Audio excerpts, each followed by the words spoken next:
हमारी पृथ्वी के वातावरण को अंतरिक्ष से जोड़ने वाली सीमा, या हमारे सोलर सिस्टम को इंटरस्टेलर स्पेस से जोड़ने वाली बाउंड्री, या वो सीमा जहां पर हमारी गैलेक्सी खत्म होती है और जहां से हमारा सुपर क्लस्टर भी खत्म हो जाता है, और वो भी एक सीमा जहां पर हमारा एंटायर यूनिवर्स ही खत्म हो जाता है। क्या है इन सीमाओं से परे? क्या है ब्रह्मांड की वॉल के उस पार? दोस्तों, आज हम द नॉलेज में आपको ब्रह्मांड की उस सीमा के पार ले जाएंगे, इसलिए बने रहें हमारे साथ। मैं हूं हितेश गिरी गोसाई, आप है हेल्थी और साइंटिफिक ज्ञान से भरे एक चैनल द नॉलेज पर। और अगर आप यहाँ पर नए हैं तो इसे सब्सक्राइब जरूर करें, बिकॉज नॉलेज इज एवरीथिंग। दोस्तों, एक थियरी कहती है कि हमारे ब्रह्मांड की एक सीमा रेखा है, हमारे ब्रह्मांड की भी एक बाउंड्री है, मानो कि एक लिटरली वॉल है। और आज इस वीडियो में हम उस बाउंड्री की, उस वॉल की जर्नी के लिए निकलेंगे।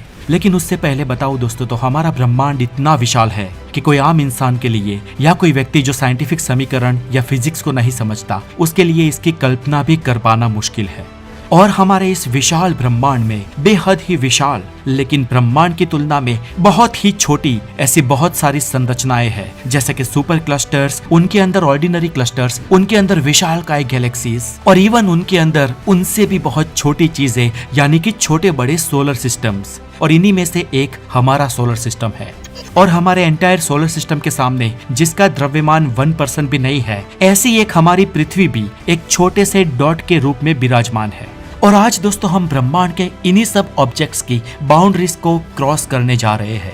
और इसके लिए हमें बहुत ही विशाल स्पेसशिप चाहिए, जो प्रकाश की गति से भी तेज चल सके। तो चलिए हम हमारे स्पेसक्राफ्ट के इंजन को स्टार्ट करते हैं और पृथ्वी से शुरू करके सबसे पहली बाउंड्री को क्रॉस करते हैं।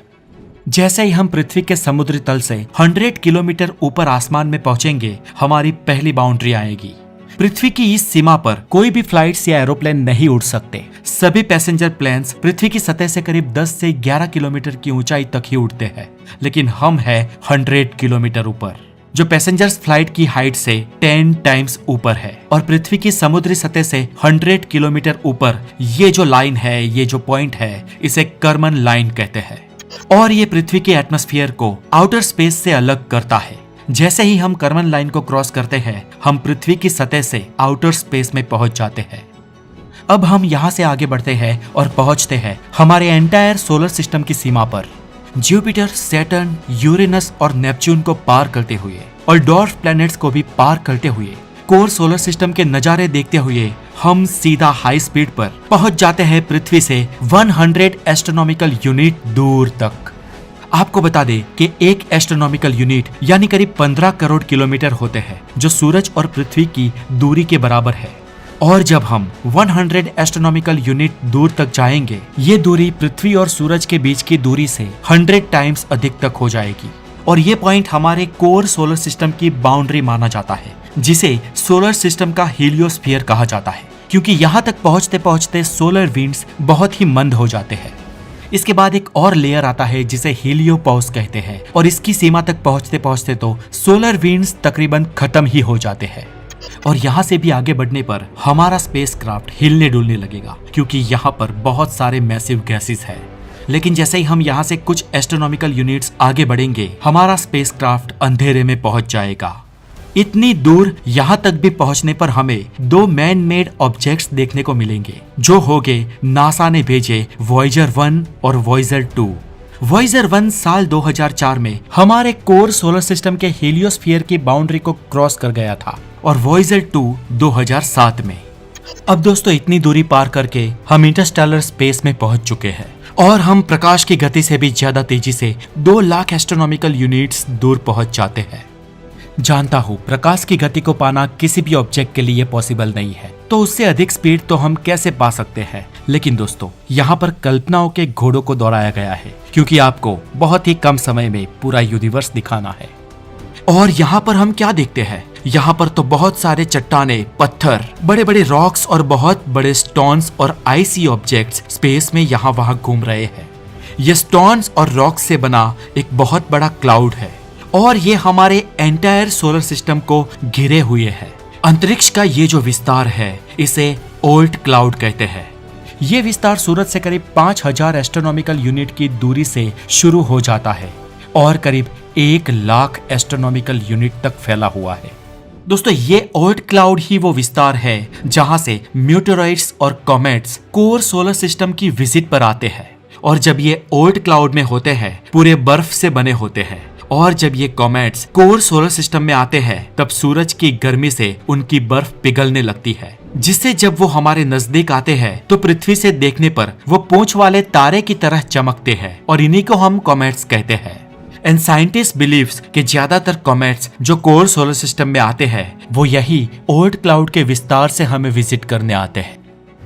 ओर्ट क्लाउड का ये विस्तार इतना बड़ा है कि इसका अनुमान आप इसी बात से दोस्तों लगा दो कि वॉयेजर 1 स्पेसक्राफ्ट को ओर्ट क्लाउड के अंदरूनी विस्तार में जाने में अभी 300 साल लग जाएंगे, और वॉयेजर स्पेसक्राफ्ट को ओर्ट क्लाउड से बाहर जाने में करीब अगले 30,000 साल लग जाएंगे।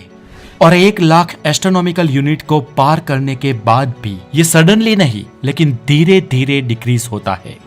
हालांकि ओर्ट क्लाउड में बहुत सारे आइसी ऑब्जेक्ट्स और रॉक्स है, लेकिन अंतरिक्ष के विस्तार में इनका डिस्टेंस एक दूसरे से इतना दूर है कि हमारा अंतरिक्ष यान इनके बीच से आसानी से स्पीडीली गुजर जाता है। और यहाँ से आगे जाने पर हम पाते हैं कि यहाँ पर खाली सुनसान स्पेस ही स्पेस है और कंप्लीट डार्कनेस है। यहाँ पर जो रोशनी हमें दिखती है वो दूर के विस्तार से आती हुई दिखाई देती है। इस विस्तार में हमें जो भी दिखता है वहां पर भले ही हम हमारे सोलर सिस्टम और ओर्ट क्लाउड से बाहर निकल गए हो, लेकिन अभी भी हम हमारी गैलेक्सी मिल्की वे में ही है। और इतना बड़ा विस्तार जो हम छोड़ के आए हैं वो हमारी मिल्की वे के सामने एक छोटे से पॉइंट, एक बिंदु से भी कम है।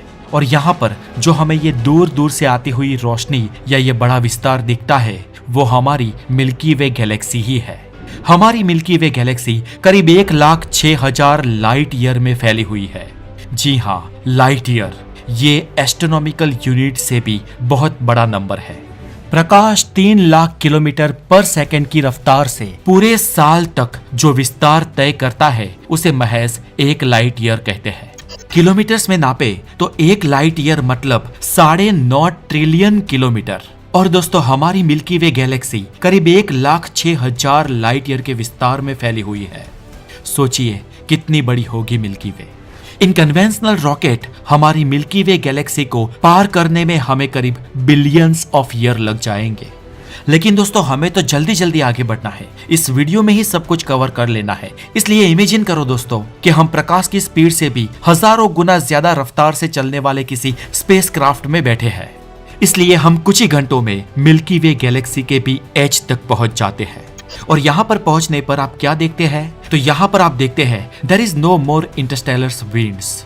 और यहाँ पर आपने अभी अभी हमारी मिल्की वे गैलेक्सी को पीछे छोड़ दिया है, जो पीछे मुड़ने पर आपको एक बड़े धब्बे की तरह दिखती है। और आगे आपको छोटी छोटी लाइट्स के छोटे छोटे धब्बे दिखते हैं। दरअसल ये छोटे छोटे धब्बे विशालकाय गैलेक्सीज है। इनमें से कुछ तो हमारी मिल्की वे गैलेक्सी से भी काफी बड़ी है, लेकिन डिस्टेंस दूर होने के कारण ये हमें छोटी छोटी दिखाई देती है। और अभी हम इन गैलेक्सीज के विस्तार के बीच के खालीपन के बीच है। लेकिन दोस्तों ब्रह्मांड के इस खालीपन में भी, इस अंधेरे में भी सब कुछ खाली नहीं है। इस शून्य अवकाश में भी डार्क मैटर या डार्क एनर्जी मौजूद है, जो ब्रह्मांड की इन गैलेक्सीज और सभी पदार्थों को बांधे रखती है। जब दोस्तों हम इस विस्तार से भी आगे बढ़ते हैं तो हमें पीछे छोटी छोटी गैलेक्सीज का एक और झुमका बनता दिखाई देता है।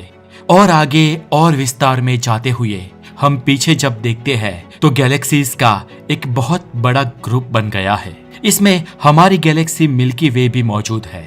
और गैलेक्सीज के इस बड़े ग्रुप को, इस बड़े झुमके को क्लस्टर कहते हैं। ये दोस्तों वो क्लस्टर है जिसमें हमारी पृथ्वी है। ये है लिनाकिया सुपर क्लस्टर। और आप मानोगे नहीं दोस्तों, लेकिन इस एक सुपर क्लस्टर में 1,00,000 से भी ज्यादा छोटी बड़ी गैलेक्सीज आई हुई है। ये सभी गैलेक्सीज मिलकर इस सुपर क्लस्टर को बनाती है। और दोस्तों ऐसे कई सारे सुपर क्लस्टर्स मिलकर हमारा ब्रह्मांड बनाते हैं। दोस्तों ये है सभी छोटी बड़ी गैलेक्सीज और सुपर क्लस्टर्स से बना हुआ हमारा ब्रह्मांड, द एंटायर यूनिवर्स। इसे हम हमारा ऑब्जर्वेबल यूनिवर्स कहते हैं। जहां तक हम समझते हैं हमारा ब्रह्मांड 93 बिलियन लाइट ईयर में फैला हुआ है। पहले वैज्ञानिक ये मानते थे और ये थियरीज भी थी कि हमारा ब्रह्मांड इन्फिनिट है, लेकिन धीरे धीरे रिसर्च हुए और वैज्ञानिकों ने ब्रह्मांड को 2 हिस्सों में विभाजित किया। एक ऑब्जर्वेबल यूनिवर्स जिसे हम ऑब्जर्व कर सकते हैं, जिसमें पदार्थ मौजूद है, और एक है जहां तक हमारी हद नहीं पहुंचती, जो अनऑब्जर्वेबल यूनिवर्स की कैटेगरी में आता है। जैसे जैसे साइंस डेवलप्ड हुई, कुछ वैज्ञानिकों ने यह पाया कि हमारा ऑब्जर्वेबल यूनिवर्स जो 93 बिलियन लाइट ईयर में फैला हुआ है, उसकी एक बाउंड्री है और उस बाउंड्री के पार खालीपन है, अंधेरा है, कोई रोशनी नहीं है, कोई प्रकाश नहीं है और बहुत बड़े, बहुत लंबे विस्तार तक कुछ भी नहीं है। यूनिवर्स के उस पार ये एक बहुत बड़ा वॉइड है। अगर हम दोस्तों 93 बिलियन लाइट ईयर के विस्तार के पार, यानी कि हमारे ब्रह्मांड की सीमा से भी पार उस अंधेरे विस्तार में पहुंचते हैं और पीछे मुड़कर देखते हैं, तो शायद हमें हमारा एंटायर यूनिवर्स दिखेगा, जिसमें हमारी गैलेक्सी या इवन हमारा सुपर क्लस्टर भी किसी बिंदु के रूप में भी हमें नहीं दिखेगा। मानो के एक बड़े ओशन में एक छोटी सी बूंद हो, ऐसे वो ब्रह्मांड के किसी कोनों में समाया हुआ होगा। लाइट की स्पीड से हजारों गुना ज्यादा तेजी से भी यहाँ तक पहुँचने के बाद अगर हम हमारी पृथ्वी तक वापस पहुँचने की चेष्टा करते हैं, तो ब्रह्मांड में समय सापेक्ष होने के कारण हम भविष्य में इतने आगे पहुँच चुके होंगे कि यहाँ तक हमने लाखों सालों का समय तय कर लिया होगा, और जहाँ से हम आए हैं वहां पर तो करोड़ों साल बीत चुके होंगे। और वापस जाने पर उस जगह पर ना तो हमें हमारा सोलर सिस्टम मिलेगा, ना ही पृथ्वी मिलेगी, और ना ही हमें हमारी गैलेक्सी मिलेगी। टाइम लूप में लाखों साल पहले हमारी गैलेक्सी ही खत्म हो चुकी होगी। इसलिए दोस्तों, अब वापस जाना व्यर्थ है। अब हम सिर्फ आगे ही बढ़ सकते हैं। यहाँ पर हमारी गैलेक्सी, हमारा संसार, हमारी दुनिया या हमारा ग्रह, हमारे सारे प्लैनेट्स या एंटायर सोलर सिस्टम ही खत्म हो चुका होगा। देयर इज नो मोर। सब कुछ खत्म, समाप्त, परिपूर्ण, टाटा, बाय बाय।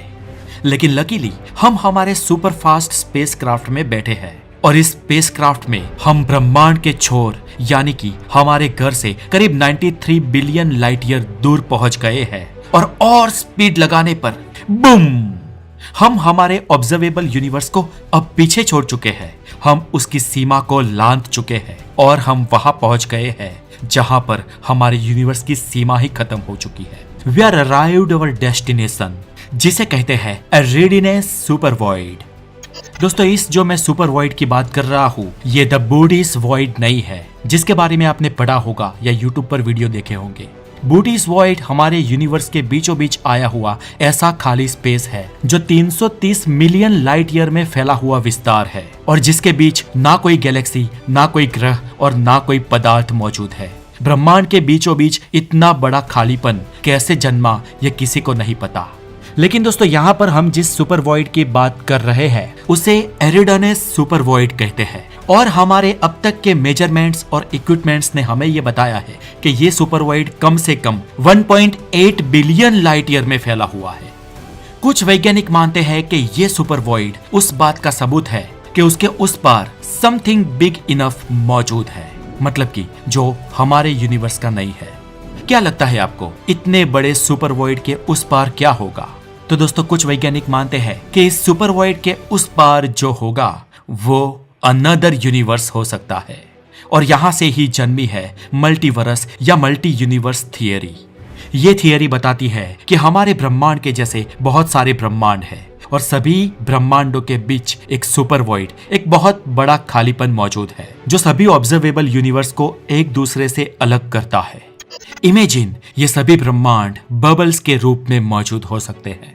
हालांकि इस वीडियो में यूनिवर्स के एज के बाहर आई हुई जो भी चीजें मैं आपको बता रहा हूँ, ये सभी प्रूव नहीं हुई है। ये सभी बातें थियरीज है, लेकिन ये थियरीज वैज्ञानिक सिद्धांतों पर आधारित है। तो दोस्तों, क्या लगता है आपको, मल्टीवर्स थियरी सही है या नहीं? हमें कमेंट बॉक्स में जरूर बताएं, और बने रहे द नॉलेज के साथ। अपना बहुत सारा ध्यान रखें। Have a wonderful day. Take care.